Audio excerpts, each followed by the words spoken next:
Hi hello నమస్తే welcome to విరించీస్ writings. ఎలా ఉన్నారు అందరూ? సరే, ఇంకా ఆలస్యం చేయకుండా స్టోరీలోకి వెళ్ళిపోదామా? ఈరోజు స్టోరీ ప్రేమ సంఘర్షణ సీజన్ 2 ఎపిసోడ్ 42 స్టార్ట్ చేసేద్దామా? నువ్వు విన్నది నీకు అర్థమైనదే నేను అన్నది అని అన్నాడు మనోహర్ హస్కీగా. నేను అన్నం తినడానికి నువ్వు అలా చెబుతున్నావు అంతే, నువ్వు అలా ఏం చెయ్యు అని అంది సంధ్య. ఓహో, నేను మరీ నువ్వు అనుకునేంత మంచివాణ్ణి కాదు సంధ్య అని అంటూ తన ఊపిరి సంధ్యకి తగిలేంత దగ్గరకు జరిగాడు మనోహర్. ఏంటి, నన్ను బెదిరిస్తున్నావా? నువ్వు బెదిరిస్తూ నేనేం భయపడ్ను అని అంది సంధ్య. మనోహర్కి అలా అంటూ నెమ్మదిగా దూరం జరిగింది. జరగబోయేది చెప్తున్నా అంతే, తరువాత వినడం వినకపోవడం ఆ పైన నీ ఇష్టం మరి అని అన్నాడు మనోహర్ సంధ్యకి దగ్గరగా జరుగుతూ తనని భయపెడుతూ. సంధ్య సమాధానం చెప్పేలోపు మనో వాళ్ళ పిన్ని, నాన్న మనో, అందరూ భోజనం చేస్తున్నారు, నువ్వేమో ఇంకా తినలేదు, రా ఇదిగో నీకే భోజనం తెచ్చాను, తిను నానా అని అంటూ వచ్చారు ఆవిడ రూమ్లోకి. ఆ పిన్ని, నేను సంధ్య కలిసి తింటాంలే పిన్ని అని అన్నాడు మనోహర్. అలా ఎందుకు నాన్న?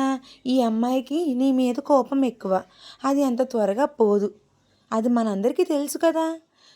ప్లీజ్ నాన్న, ముందు నువ్వు తినేసి ఆ తర్వాత మీ ఆవిడకి బతిమాలుకో, అప్పుడు నేనేమన్ను, ముందు నువ్వు తిను, నీకైనా బతిమాలడానికి ఓపిక రావాలి కదా అని అన్నారు ఆవిడ. ఇలా రా పిన్ని కూర్చో అని ఆవిడ చేతిలోని ప్లేట్ పక్కకి పెట్టి, ఎందుకు పిన్ని నువ్వు బాధపడుతున్నావు? నువ్వు బాధపడుతూ ఇటు సంధ్యని కూడా బాధ పెడుతున్నావు. అసలు ఇప్పుడు ఏం జరిగిందని పిన్ని చెప్పు అని అన్నాడు మనోహర్. ఆ మాటకి సంధ్య షాక్ అయ్యి మనోహర్ వైపే చూస్తూ ఉండిపోయింది. పిన్ని, మనం కట్టుకునే బట్టలే మనకి నచ్చకపోతే వేసుకోకుండా పక్కన పెట్టేస్తాం. మరి అటువంటిది జీవితంలో ఎంతో అమూల్యమైన విషయం అది పెళ్ళి. ఆ విషయంలో తన నిర్ణయం అడగకుండా కనీసం పాపం తనకి ఒక మాట అంటే మాట మాత్రం చెప్పకుండా ఒకతను ఒక ఆడపిల్లకి తాళి కట్టేస్తే ఆ ఆడపిల్ల మనసు ఎన్ని విధాలుగా ఆలోచించి ఆ బంధాన్ని ఎలా తీసుకోవాలో అని ఎంత సంఘర్షణ పడుతూ ఉంటుంది. ఒక్కసారి తన ప్లేస్లో ఉండి ఆలోచించు పిన్ని. అయినా ఒక ఆడదానిగా నీకు తెలుసు కదా పిన్ని, మరి మనము అలాంటప్పుడు వెంటనే మారిపోవాలి అంటే సంధ్య మారిపోతుందా చెప్పు? సంధ్యకి సమయం ఇవ్వాలి కదా పిన్ని. మా పెళ్ళయి ఏమీ ఓ నెలలేమి గడిచిపోలేదుగా, కనీసం మా ఇద్దరికి 16 రోజులు పండుగ కూడా అవ్వలేదు కదా. మరి ఎందుకు పిన్ని నువ్వు పొద్దున్న నుండి తనతో సరిగ్గా మాట్లాడలేదని ఆలోచిస్తూనే పాపం తను ఆ వర్క్ కూడా సరిగ్గా చేయలేదు. నాకు అర్థమైనంత వరకు తను అలా చేయడానికి కారణం కూడా ఇదే పిన్ని. నువ్వెందుకు సంధ్య మీద అంత కోపం చూపిస్తున్నావు అని అన్నాడు మనోహర్. మనోహర్ మాటలకి సంధ్య ఆశ్చర్యపోతూ రెప్ప వేయకుండా మనోహర్ని చూస్తూ ఉండిపోయింది. ఇదేంటి, నా మనసులోని మాటలు మనోహర్కి ఎలా తెలిసినాయి అని మనోహర్ని చూస్తూ ఉండిపోయింది. మనోహర్ మాటల్లో నిజం ఉంది అని మనో పిన్నగారు సంధ్య తల నిమురుతూ, సారీరా తల్లి, నా బిడ్డకి కారం కలిపిన అన్నం పెట్టాలనుకున్నావని నీ మీద కోపం వచ్చింది, కానీ నీ వైపు నుండి ఆలోచించలేకపోయాను. కన్న ప్రేమ కదా, బిడ్డ వైపే ఆలోచించాను. తల్లి మనసు అంతే కదమ్మా, అందుకే నా బిడ్డ గురించి ఆలోచించాను. నా కొడుకుతో మరీ ఎక్కువ బతిమాలించుకోకుండా నువ్వు త్వరగా తింటే వాడు తింటాడ్రా తల్లి, వాడు తింటే నేను తింటాను, మరి తర్వాత నీ ఇష్టం అని ఇంకా అలా చెప్పి అక్కడి నుండి వెళ్ళిపోయారు ఆవిడ. చూసావా, నీ కోసం ఇద్దరం పస్తులు ఉండాలి, మరి ఇప్పుడు ఏం చేస్తావు? నీకు నేను ఇష్టం లేకపోయినా మరి మా పిన్నంటే నీకు ఇష్టమే కదా సంధ్య, తన కోసమైనా తినేస్తే అని తన నోటి దగ్గరికి అన్న ముద్ద పెట్టాడు. మళ్ళీ సంధ్య మనోహర్ వైపు చూస్తూ నోరు తెరిచింది. సంధ్య మనోహర్ అమ్మయ్య అది అలా ఉండాలి గుడ్ గర్ల్ అని అంటూ సంధ్యకి తినిపించడం స్టార్ట్ చేశాడు.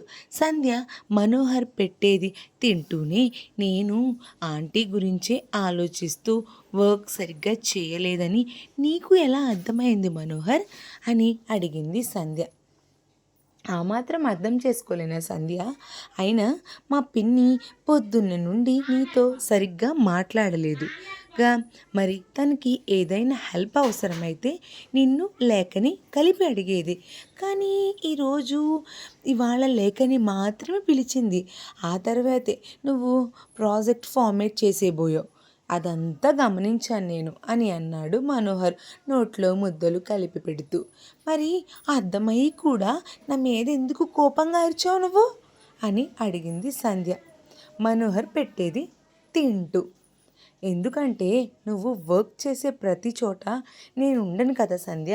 ఇప్పుడైతే నేనున్నాను, అలా అని ప్రతి చోట నేను ఉండను కదా అని అన్నాడు మనోహర్. అర్థం కానట్టు చూసింది సంధ్య. ఇప్పుడు నేను అరిచానని తిండి మానేసి వచ్చి ఏడుస్తూ కూర్చున్నావు. ఒకవేళ ఇదే సిచ్యువేషన్ నువ్వుండే ఆఫీస్లో జరిగితే, అంటే మీ టీం లీడ్ కానీ మేనేజర్ కానీ నీ మీద అరిస్తే, అప్పుడు వాళ్ళ మీద కూడా ఇలా కోపం చూపించి అప్పుడు అన్నం తినడం మానేస్తే అక్కడ కనీసం నిన్ను ఎవరు చూడరు కాదు కదా, ఎవరు బ్రతిమాలరు కూడా సంధ్య. వర్క్ లైఫ్ పర్సనల్ లైఫ్ రెండు బ్యాలెన్స్ చేసుకుంటూ ఉండాలి. మన పర్సనల్ లైఫ్ గురించి ఆలోచిస్తూ వర్క్ని నెగ్లెక్ట్ చేయకూడదు, అలానే మన వర్క్ గురించి ఆలోచిస్తూ పర్సనల్ లైఫ్ని కూడా నెగ్లెక్ట్ చేయకూడదు. దేనికి ఇచ్చే ప్రయారిటీస్ దానికి ఇవ్వాలి. మనకి ఎన్ని ప్రాబ్లమ్స్ ఉన్నా మనమే స్ట్రెంగ్త్ని ఏర్పరచుకొని వర్క్ ప్లేస్లో పాజిటివ్ యాటిట్యూడ్తో ముందుకు వెళ్ళాలి. ముఖ్యంగా మీ ఆడవాళ్ళకి ఆ విషయంలో జోహార్లు సంధ్య. నువ్వనే కాదు, ఇప్పుడు బయట ఆడవాళ్ళని తీసుకో, వాళ్ళంతా అలా చేస్తారు. చాలామంది వర్క్ ప్రొఫెషన్ ఎంత బాగా చేస్తారు. అలా నువ్వు కూడా అలా పర్సనల్ అండ్ ప్రొఫెషనల్ లైఫ్ని బ్యాలెన్స్ చేసుకోవాలని నీకు అర్థం అవ్వడానికి అరిచాను అని ఇంకా ఏవో కబుర్లు చెబుతూ ఎలాగోలాగా సంధ్యకి అన్నం పెట్టేశాడు మనోహర్. సంధ్యకి తన కాలేజ్ లైఫ్లో ఒకప్పుడు లేఖతో అన్న మాటలు గుర్తొచ్చాయి. లేఖ నీకు ఎలాంటి వాడు కావాలి అని లేఖ మరియు సంధ్య ఫ్రెండ్స్ అడిగితే, నాకు కోపం ఎక్కువ కాబట్టి నన్ను బ్రతిమాలాలి, బుజ్జిగించి సారీ మీద సారీలు చెబుతూ ఉండాలి. నేను అలిగి అన్నం తినకపోతే దగ్గరుండి బ్రతిమాలి ముద్దకి కలిపి పెట్టాలి అని ఎప్పుడో ఫ్రెండ్స్తో అన్నవి గుర్తొచ్చింది సంధ్యకి.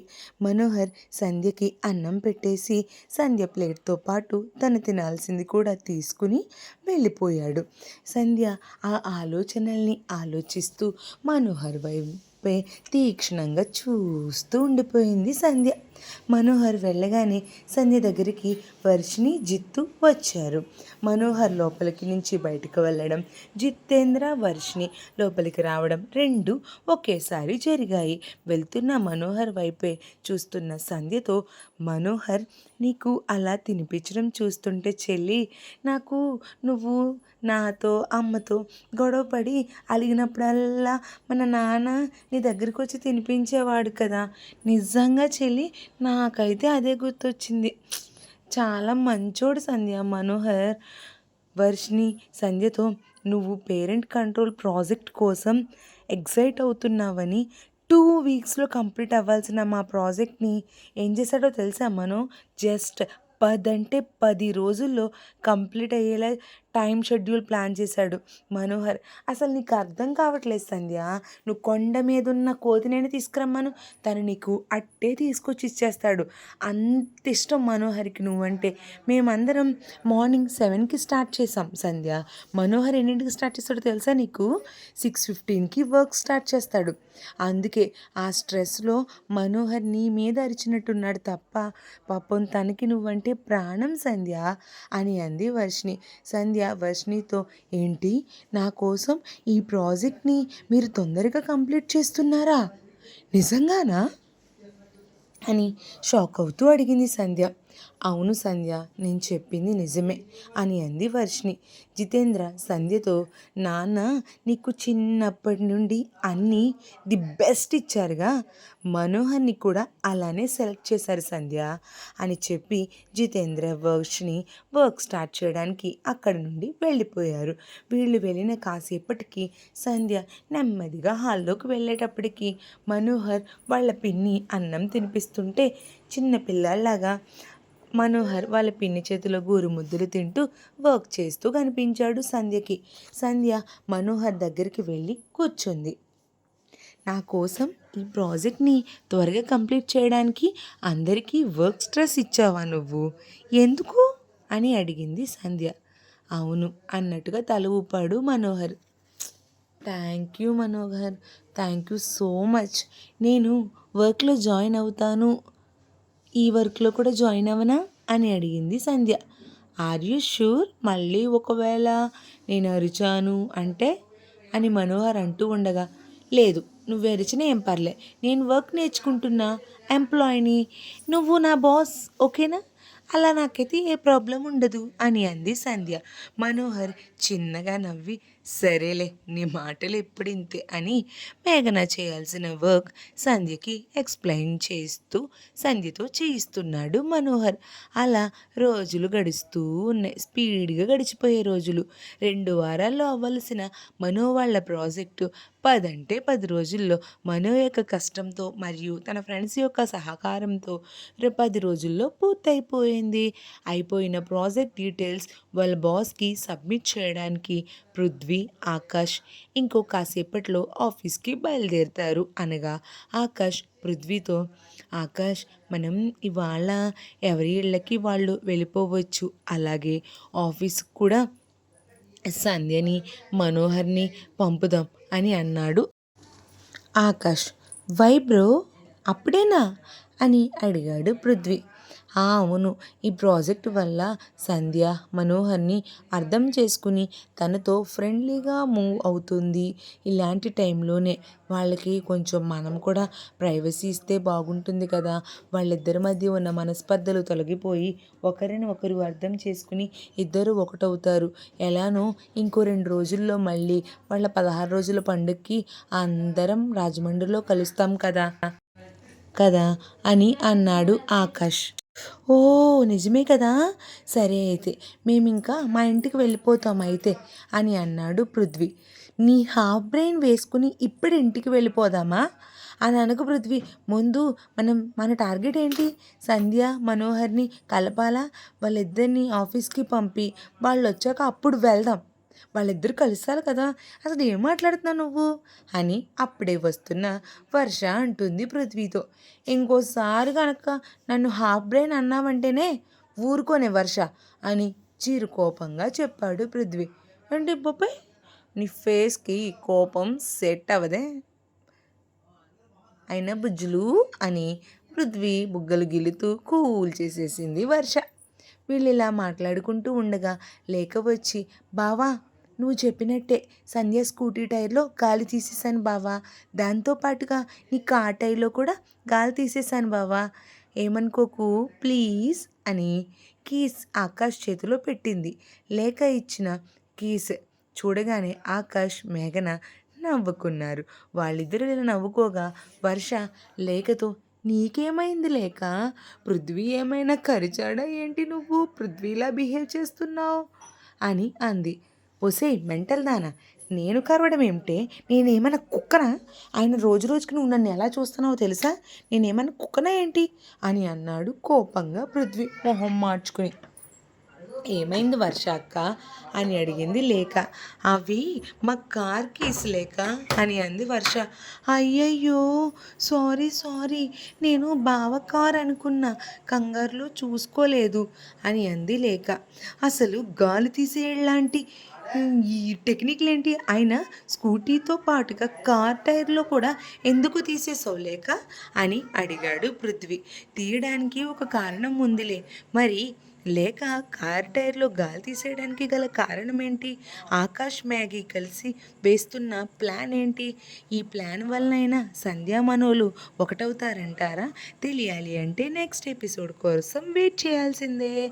ఎపిసోడ్ ఎలా అనిపించిందో కమెంట్ చేయండి. మా ఛానల్ని లైక్ చేయండి, షేర్ చేయండి, సబ్స్క్రైబ్ చేయండి. ప్లీజ్ మీ సపోర్ట్ ఎప్పుడూ కూడా మా ఛానల్ పైన ఇదే విధంగా ఉండాలని కోరుకుంటూ థ్యాంక్ యూ ఆల్.